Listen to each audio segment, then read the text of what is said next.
Todos acharam? Hebreus capítulo 11, versículo 6. Vamos ler juntos?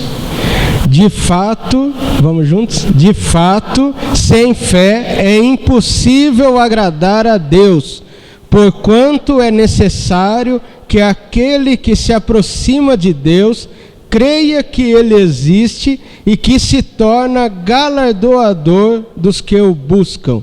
Isso, Hebreus 11, 6. Vamos orar mais uma vez? Senhor nosso Deus, abre os nossos corações e as nossas mentes e fala a Tua palavra, Senhor, através do Teu Santo Espírito. Em nome de Jesus, amém. Me lembro de certa vez estar conversando com uma pessoa até a respeito do namoro dela, né? E era um namoro meio esquisito, digamos assim. Havia muito desrespeito, não sei, não parecia que havia ali um amor, uma relação, né? Era um negócio meio esquisito. E um dia eu perguntei, falei, mas você ama ele? A resposta foi, se eu estou com ele até hoje. Você notou? Não foi isso que eu perguntei. Eu perguntei, você ama ele? A resposta foi como se fosse óbvia, né? Como se fosse uma consequência. Não, se eu estou com ele até hoje, é porque eu amo. Não necessariamente. Não necessariamente. A gente sabe, às vezes, como muitos relacionamentos, na verdade, eles acabam se mantendo por algum tipo de conveniência, que vai saber lá qual conveniência é essa, né? Os psicólogos chegam a dizer que existe até um relacionamento de simbiose, que um depende do mal do outro para continuar. Umas coisas esquisitas, mas hoje eu não estou aqui para falar de relacionamento, né? Eu quero apenas usar isso como um exemplo de como que muitas vezes as nossas práticas e os nossos reais sentimentos se enganam. E às vezes a gente chega a esconder o nosso real sentimento atrás das nossas práticas, que nem sempre são verdadeiras. No mesmo sentido, eu te pergunto, e em Deus você crê? Você crê em Deus? E você vai dizer, sim, há quanto tempo eu estou na igreja? Há quanto tempo eu leio a Bíblia em casa? Há quanto tempo, olha, eu sou ministro de louvor, eu sou pastor, eu sou diácono, eu dou aula na escola dominical. Calma, não foi isso que eu perguntei. Eu perguntei, você crê em Deus? Nesse texto que nós estamos lendo, aqui no capítulo 11 e 12, o autor de Hebreus está falando bastante a respeito da fé. E ele fala da fé aqui em termos, inclusive, muito práticos. Esse capítulo 11, ele é como que uma exposição dos heróis da fé do passado, pessoas que entregaram as suas vidas justamente por crerem, e não apenas por crerem aquela religião individual que a gente tem lá em casa, mas porque com a fé que eles tiveram, eles ousaram ter uma vida diferente, eles ousaram falar coisas diferentes, e por isso mesmo eles foram mortos por aqueles que não aceitaram. E é interessante porque o autor de Hebreus chega a dizer que eles eram pessoas das quais o mundo não era digno. E olha, eu acho tão bonito quando ele diz isso, né, a respeito da fé, desses que morreram pela fé, e ele diz, pessoas das quais o mundo não era digno, porque nem sempre o mundo, né, na verdade o mundo não está aberto para a fé como a gente pensa, e muitas vezes a gente se engana dentro da própria religiosidade, dentro das nossas práticas, mas nem sempre realmente a fé está lá dentro como nós realmente pensamos.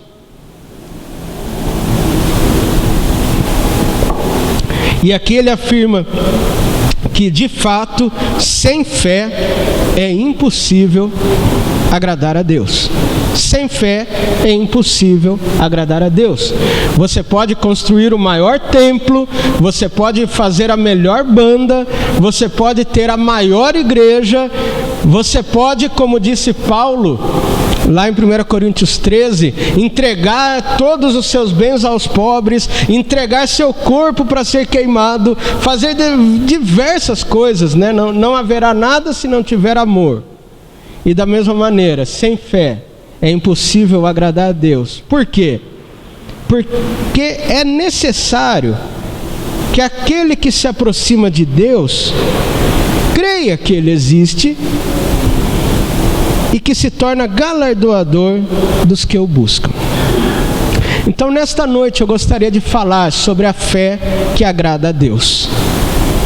A fé que agrada a Deus, para que você possa também refletir a respeito da sua fé e saber se realmente isto que você chama de fé é a verdadeira fé que agrada a Deus.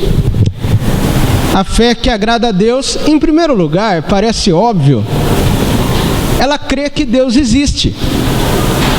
Não parece até óbvio? Eu não sei vocês, quando a gente lê, ele diz, pela fé, de fato, sem fé é impossível agradar a Deus, porquanto é necessário que aquele que se aproxima de Deus creia que Ele existe. Então você vai dizer, mas é óbvio, não é? Se eu me aproximei de Deus é porque eu creio que Ele existe. Na verdade, meus irmãos, nem sempre a fé que nós temos, nem sempre a fé que é tão popular no mundo, porque a fé é popular no mundo. Nós temos aquelas camisetas escritas apenas fé.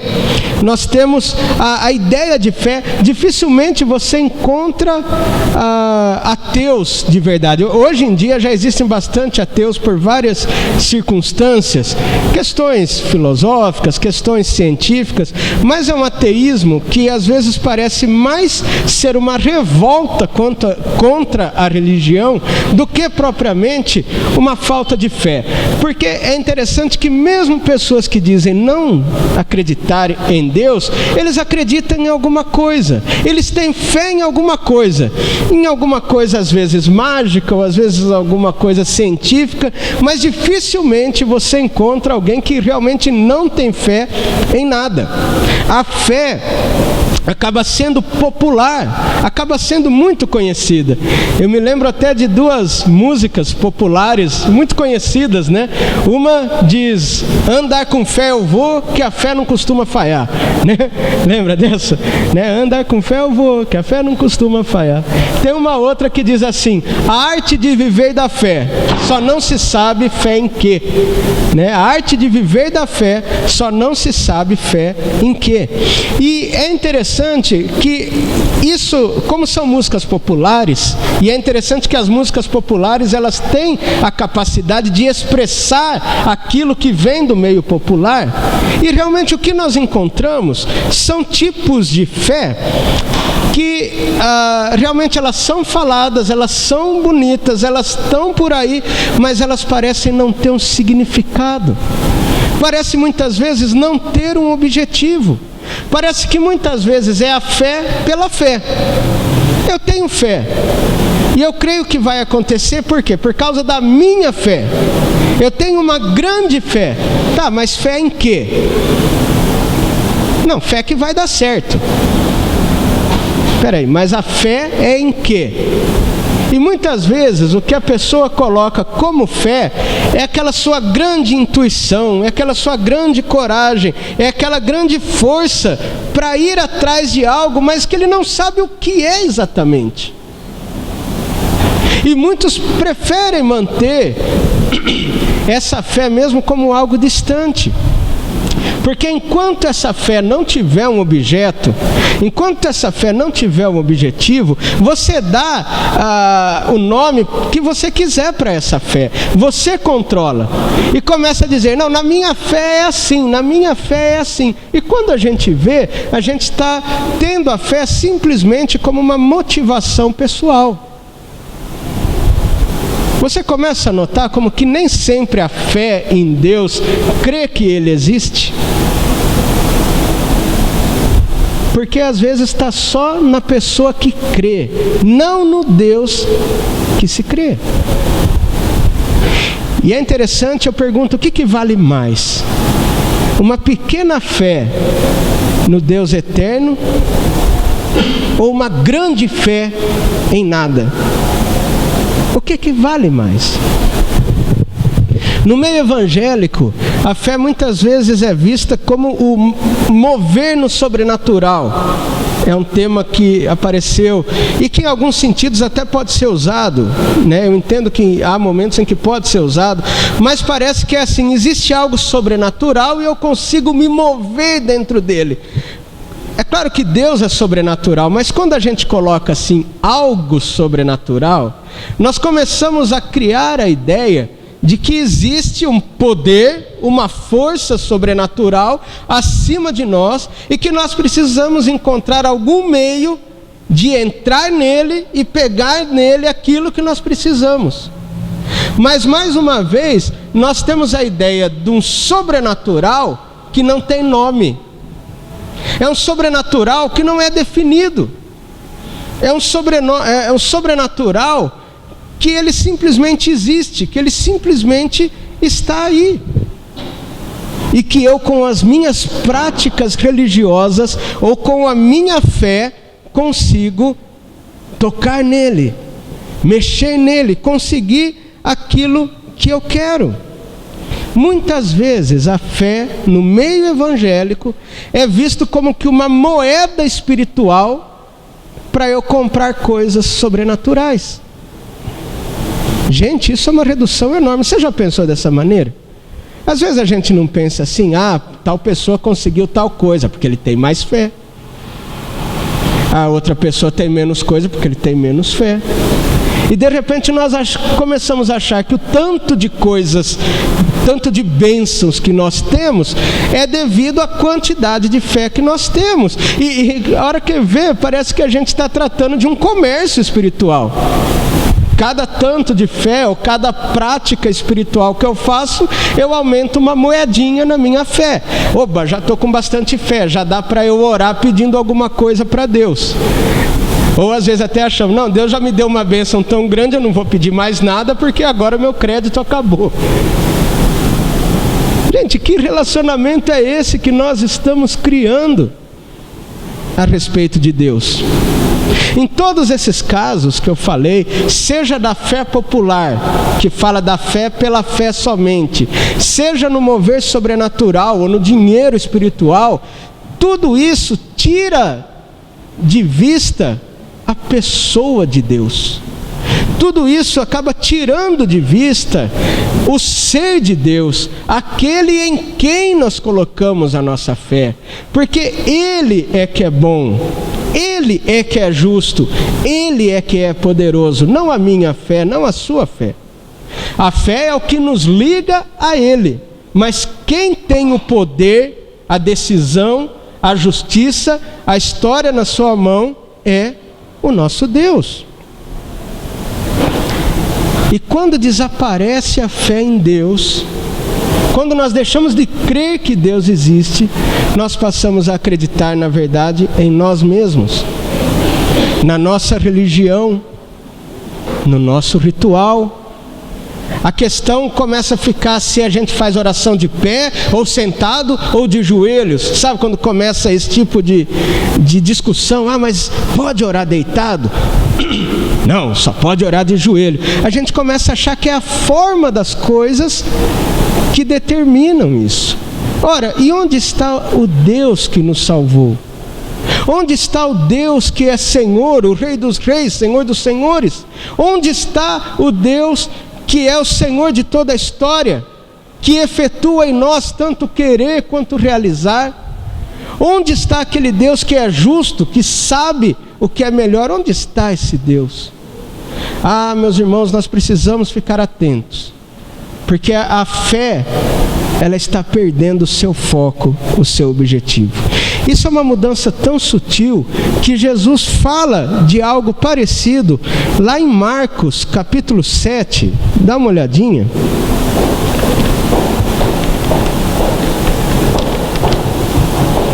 Marcos capítulo 7.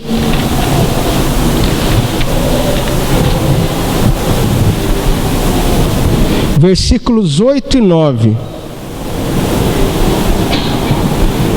Marcos capítulo 7, versículo 8 e 9. Ele está falando sobre outro assunto aqui, mas a gente pode ver como que essas mudanças acontecem jeitosamente, como ele diz. E ele diz assim: negligenciando o mandamento de Deus, guardais a tradição dos homens. E disse-lhes ainda: jeitosamente rejeitais o preceito de Deus para guardardes a vossa própria tradição. Olha que acusamento, que denúncia que Jesus está fazendo aqui aos fariseus. Ele disse: olha, negligenciando o mandamento de Deus, o que vocês acabam fazendo? Guardando a tradição de homens. E disse-lhes ainda: jeitosamente rejeitais o preceito de Deus. É jeitosamente, não é aquela coisa que alguém vai dizer assim: não, eu não acredito em Deus. Mas jeitosamente, com jeitinho, com uma capa religiosa, você vai fazendo, na verdade, como se Deus não existisse. O caso aqui, para vocês terem uma ideia, é que eles criaram o seguinte: naquela época era obrigatório que o filho, especialmente o filho mais velho, cuidasse dos pais na velhice. Então ele tinha que cuidar, e o dinheiro dos filhos então era para cuidar dos pais. E acredita que eles encontraram um meio de uma oferta chamada corbã, onde eles podiam pegar esse dinheiro que iria para o sustento do pai e entregar no templo.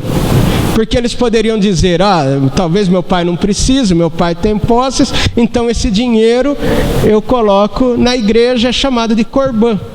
E daí ele está dizendo isso, falou: olha só o que vocês estão fazendo. Com essa tradição que vocês mesmos criaram, vocês estão deixando de lado a ordenação de Deus e jeitosamente vocês estão indo contra os preceitos de Deus.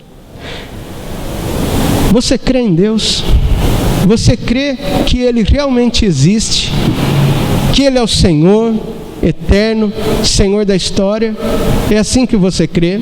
E daí ele diz, voltando lá em Hebreus 6, de fato, sem fé é impossível agradar a Deus, porquanto é necessário que aquele que se aproxima de Deus, primeiro, como nós já lemos, creia que Ele existe, e segundo, que se torna galardoador dos que o buscam, ou seja, que realmente recompensa aqueles que o buscam.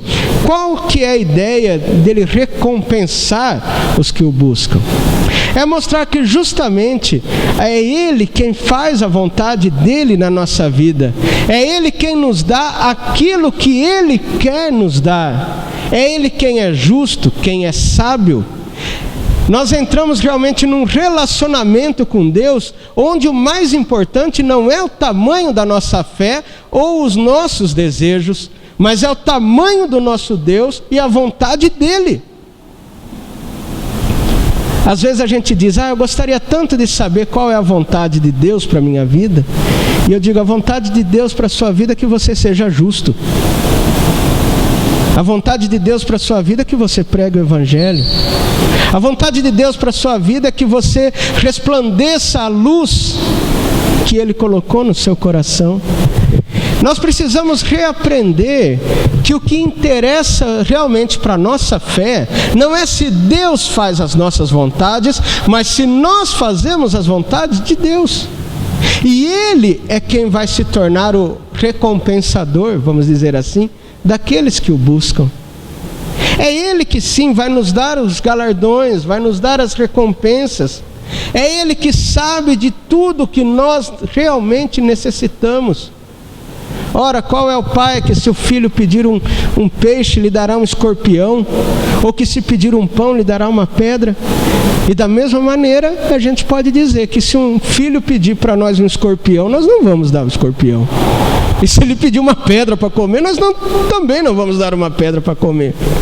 E se nós que somos injustos, somos maus, sabemos dar boas dádivas aos nossos filhos, quanto mais o nosso Pai que está nos céus.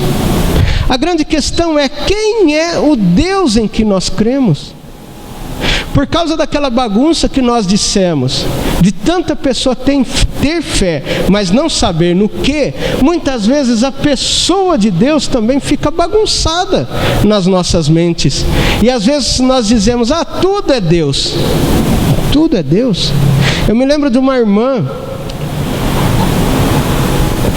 que estava lendo um livro de autoajuda, e ela falou que, olha, pastor, mas Deus está falando muito comigo através desse livro. E é interessante porque a literatura de autoajuda, ela está tão famosa e ela está se confundindo com o Evangelho. O que eu acho estranho é isso. Você lê um livro de autoajuda e um livro evangélico atual, você não vê diferença. A única diferença é que um tem o nome de Jesus Cristo, o outro não tem. E tanto que ela estava lendo, ela não conseguia identificar a diferença entre o livro que ela estava lendo e a pregação do Evangelho. E ela me deu um trecho para ler, falou, olha pastor, olha que bonito isso daqui.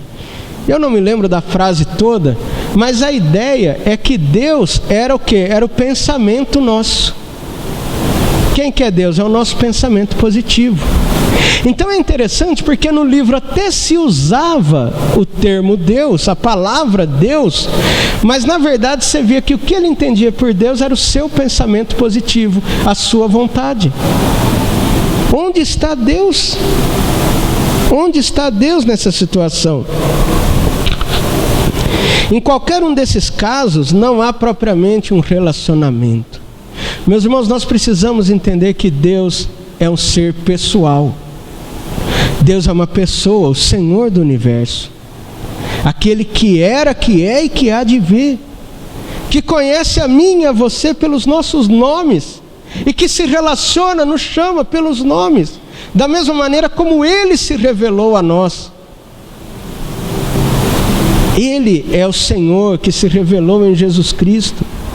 Ele é o Senhor que tem a história nas suas mãos. E por isso Ele quer se relacionar conosco. Ele não quer simplesmente ser uma força que às vezes que alguém alcança para conseguir o que quer. Ele quer ser realmente alguém, a pessoa mais importante da nossa vida e do nosso relacionamento. E quando o relacionamento com Deus é substituído apenas pela troca sobrenatural, apenas como um poder disponível a seu favor, nós perdemos de vista aquilo que Ele justamente tem para nós. Abre a sua Bíblia em João, capítulo 14, versículo 21.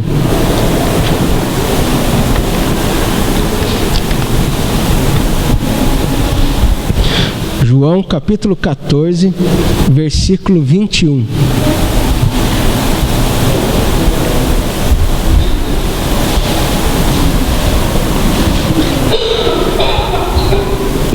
Aquele que tem os meus mandamentos e os guarda, esse é o que me ama.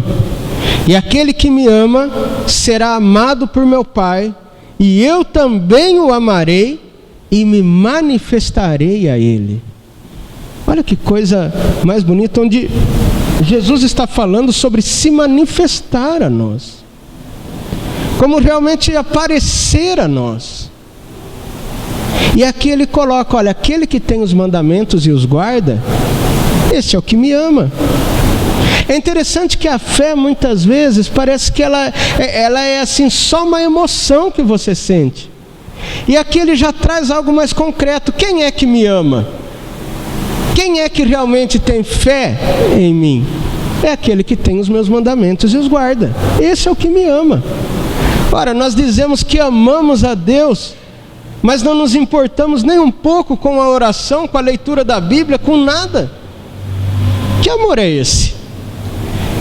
Já pensou aí os casais de namorado assim, falar, eu tenho um namorado, nunca liga, nunca manda carta, nunca não faz nada, de vez em quando encontra lá, meu namorado. Isso é estranho. E às vezes a gente fala tanto que ama a Deus, mas não faz nada. Não busca seus mandamentos, não procura guardar, parece que não tem importância, porque em muitas das vezes a gente espera mais o que Deus vai fazer por nós do que o que nós vamos fazer para Ele. Nós cantamos uma música linda aqui que diz, fala comigo, fala Senhor, Senhor, eu preciso te ouvir. É verdade, Mas às vezes a gente canta emocionado, mas não é capaz de vir na escola dominical. Fala comigo, Senhor. Tá, eu quero falar, mas você não abre uma Bíblia, você não vai numa escola dominical, você não vem num estudo bíblico. Eu estou querendo falar com você, minha palavra está aqui, ó. Aquele que tem os meus mandamentos e os guarda, este é o que me ama. E aquele que me ama será amado por meu Pai. Será amado por meu Pai. Isso é mais importante que receber qualquer bênção. Oh, graças a Deus. Falando em bênção, a chuva, né? Será amado por meu Pai. E aí Jesus falando, eu também o amarei e me manifestarei a Ele. Aqui, meus irmãos, deixou de ser aquela força sobrenatural que ninguém sabe direito o que é. Por quê? Aqui Ele se manifesta a nós. Estou me lembrando aqui do próprio Saulo, antes de se tornar apóstolo Paulo, indo perseguir a igreja, indo perseguir os cristãos, e Deus manda aquela luz, literalmente derruba ele do cavalo, né? Provavelmente ele estava em cima do cavalo, isso não fica claro, mas Saulo caiu do cavalo ali, e Jesus chama ele pelo nome, Saulo, Saulo, por que me persegues? Olha que relacionamento pessoal. O que foi, Saulo? O que você está querendo, cara? Né? Na linguagem de hoje mesmo. Meus irmãos, nós precisamos crer que Deus existe e que Ele se torna assim o galardoador ou o recompensador daqueles que o buscam. É Deus quem faz a vontade dEle na nossa vida, é Deus quem nos abençoa, ou até mesmo, muitas vezes, é Deus quem nos priva de algumas bênçãos para termos algo melhor. É Deus também aquele que é justo e julgará no último dia as atitudes de cada um. É Ele também que recompensa com o castigo aqueles que não creram ou que foram infiéis. Deus é Deus que realmente se relaciona conosco. É Deus que realmente faz diferença na nossa vida. É aquele que inclusive julga os justos dos injustos. Porque hoje em dia é legal só pegar de Deus só aquilo que convém, né? Opa, tem bênçãos aqui, então eu vou atrás. Mas também tem umas palavras mais pesadas aqui. Não, aí a gente faz igual Simão o mágico, né? Não, roguem vocês por mim para não acontecer nada de mal, mas eu estou na minha. Deus não é uma força neutra, a qual nós simplesmente aprendemos a usar conforme nossa fé ou imaginação individual. Deus é aquele que está sentado no alto e sublime trono, que nós encontramos em Apocalipse 4 e 5. Aquele Deus que, mesmo estando toda aquela bagunça do Apocalipse com relação aos impérios do mal, Deus se mantém acima de tudo isso, sentado no alto e sublime trono. Para concluir este sermão, eu gostaria que você abrisse sua Bíblia em Lucas capítulo 18, versículo 8.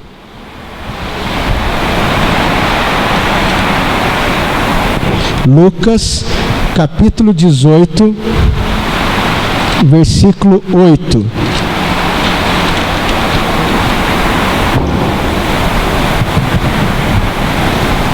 Esse é um texto que me arrepia, esse é um texto que me desconcerta profundamente. Aqui é depois que Jesus fala sobre a parábola do juiz iníquo, né? E depois a conclusão que ele faz é com uma pergunta. Lucas 18, 8. Digo-vos que depressa lhes fará justiça. Contudo, quando vier o Filho do Homem, achará porventura fé na terra? Pergunta brava, não? Quando Jesus voltar, Ele vai encontrar fé. Estou falando da fé verdadeira. Não estou falando da arte de viver da fé, só não se sabe fé em quê. Não estou falando da fé que fica apenas procurando comprar coisas sobrenaturais. Estou falando dessa fé verdadeira que se aproxima de Deus, que crê que Ele existe e se torna galardoador dos que o buscam. Será que quando o Filho do Homem vier, Ele vai encontrar fé na terra? Essa pergunta não é que Ele não saiba. Essa pergunta é para nós respondermos. É nós que respondemos essa pergunta. Você pode dizer, sim, Senhor, eu creio. Não, eu creio que o milagre vai acontecer, ou que a bênção vai cair. Eu creio em Ti. Eu creio no Eu Sou. Eu creio no Rei dos Reis, Senhor dos Senhores. Eu creio em Jesus Cristo. Essa é a fé que realmente vai fazer toda a diferença naquele dia. Talvez a nossa fé seja fraca até, mas o nosso Deus é forte. Talvez nós tenhamos que falar como aquele pai que foi em busca de Jesus dizendo, eu creio, ajuda-me na minha falta de fé, mas eu creio. Lembra desse episódio? Isso está lá em Marcos 9, 24. Ele chega a dizer, eu creio, ajuda-me na minha falta de fé. Ainda que reconhecemos a fraqueza da nossa fé, que essa nossa pequena fé esteja no verdadeiro e único Deus, no verdadeiro e único Senhor. E Ele com certeza estará conosco todos os dias até a consumação dos séculos. Esta é a fé que agrada a Deus. Que Deus assim nos abençoe e que aumente a nossa fé dia a dia. Amém.